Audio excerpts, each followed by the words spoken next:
Summary of The Ugly American by Eugene Burdick and William J. Lederer. At the beginning of the 1950s, Louis Sears is appointed to the position of American ambassador to the fictional Southeast Asian country of Sarkhan. Even though Sears is the top American official in the country, he doesn't speak Sarkhanese, knows nothing about the history or culture, and spends most of his time complaining that the local newspapers are writing bad things about him. At the same time, Louis Krupitsyn, a Russian official in Sarkhan, knows a lot about the language and culture of Sarkash, lives quietly, and does a great job of getting the people of Sarkash to support communism. Krupitsyn believes Sears is helpful to Russia because he makes Americans look stupid and stops them from doing real work. He tells people he knows in the local newspapers to write nice things about Louis Sears, which they do. Father Finian, a Catholic priest, goes to Burma on a mission to spread the gospel to the people there. Finian knows a lot about communism because he has read most of its important writings. He sees it as a uniquely evil danger that the church needs to fight. After Finian gets to Burma, he spends the first few months learning the language and getting used to the food there, even though it makes him very sick for weeks. Then Finian finds 8 Burmese men, some of whom are Catholic but all of whom are very against communism. He tells them that even though he set up the meeting, he will do what the group wants. The guys talk about how dangerous communism is becoming, especially since the communists don't let the Burmese people pray freely. It doesn't matter to the 9 guys whether everyone in their area is Buddhist or Christian. They just want to be free.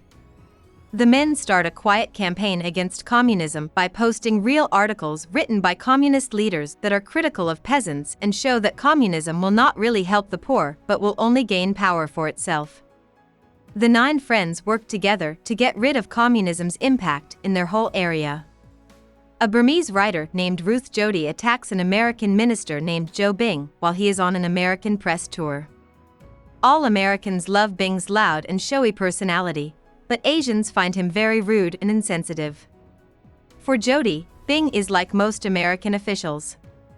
Marie McIntosh, a young woman who is bored, listens to Joe Bing talk about how great it is to work abroad for the Foreign Service. After getting a job in Sarkhan, she lives a much better life there than she ever could in the United States. In Sarkhan, Louis Sears learns that Gilbert McWhite will be taking his place as he is sent back to the United States to become a federal judge. During his first 6 months as ambassador to Sarkhan, McWhite carefully plans how to get rid of all the communists in the country. He is sure that his plan will work until he finds out that his Chinese workers are actually communist spies who told their bosses about his plan. Now, all of his months of planning have been wasted. McWhite chooses to take a long leave of absence to visit Southeast Asia and meet other Foreign Service workers in order to learn more about Asian politics and the minds of Asian people. A man from the United States named Major Tex Woolcheck joins French Major Monet and his foreign legionnaires in Vietnam to fight against the communists.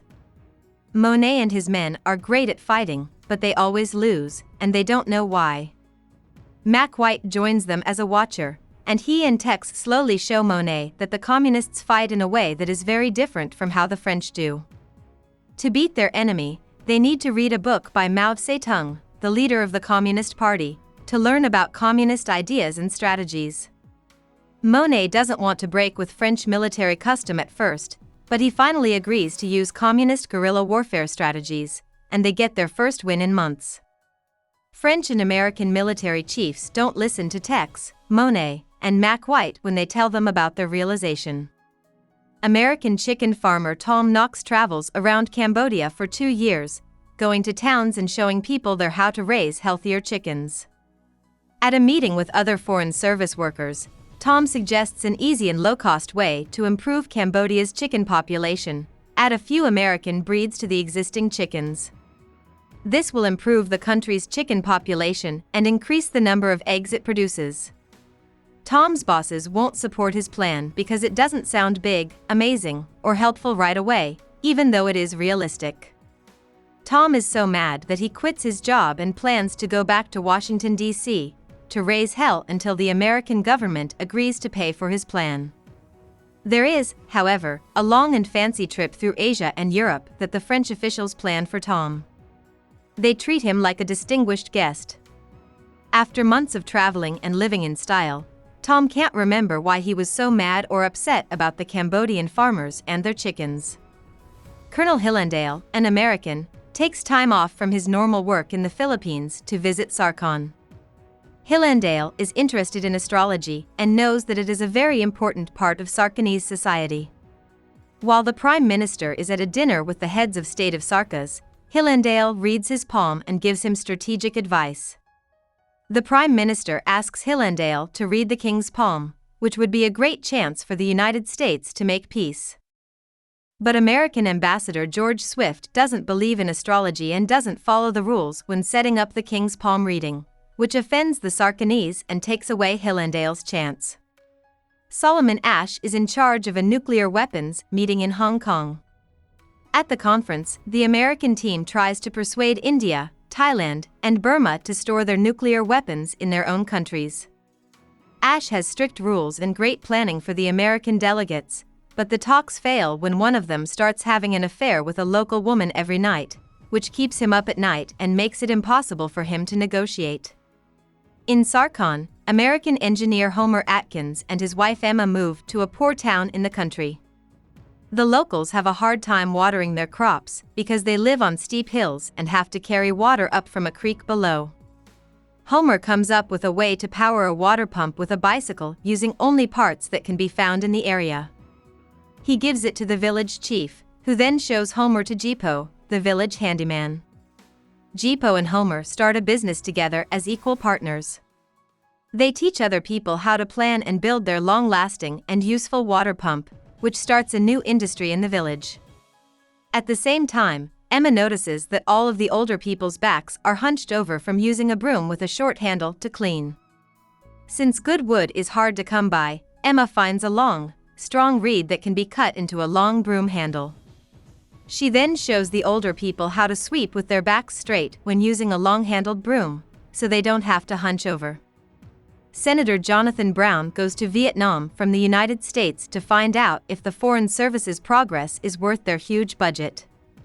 Brown comes with the plan to find out the truth and do a full investigation, but his poor health and the officials' attempts to hide how bad they are at their jobs keep Brown from seeing the truth.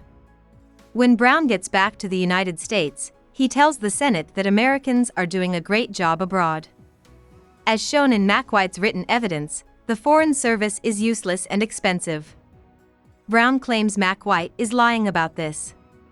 After his trip through Southeast Asia, McWhite writes to the Secretary of State to say that America could beat the communists if it hired skilled and committed Foreign Service workers instead of the self-centered and irresponsible ones that are now working there.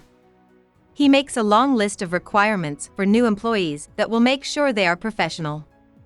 But the Secretary of State thinks McWhite's suggestions are very impractical and asks him to step down as ambassador to Sarkhan so that Joe Bing can take his place. About the authors. Eugene Burdick was born in Iowa, but when he was a young boy, his family moved to Los Angeles. Burdick went to Stanford University for his college years and then went to Oxford as a Rhodes Scholar for his graduate studies. Before and after college, Burdick served in the U.S. Navy during World War II. Once he was done with school, Burdick worked as a political scientist for the University of California. In 1947, Burdick's short story Rest Camp on Maui won an award and made him famous as a writer.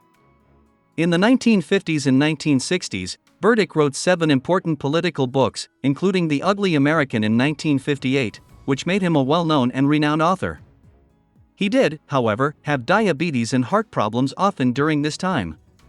He had a heart attack and died in 1965, the same year that Sarkhan, his second book with William Lederer, came out.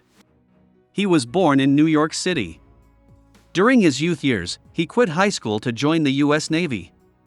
Within 6 years, he was promoted to junior officer on the gunboat USS Tutuila. He was an officer in the Navy during World War II and worked in both Asia and Europe. After that, he worked at the Pentagon for a few years as a public information officer. Lederer started writing fiction and non-fiction books in 1950 and added to many more. He wrote about politics, skiing, marriage, and American spy projects, among other things. But his most famous work was The Ugly American, which he wrote with Eugene Burdick in 1958. In it, both writers wrote about their own experiences with American Foreign Service officers who they thought failed horribly in Southeast Asia. Lederer died in 2009, 40 years after Burdick's tragic deaths. Hope we summarized it fully and you liked it. Please hit the like button and subscribe to our channel so that we are motivated to create more videos.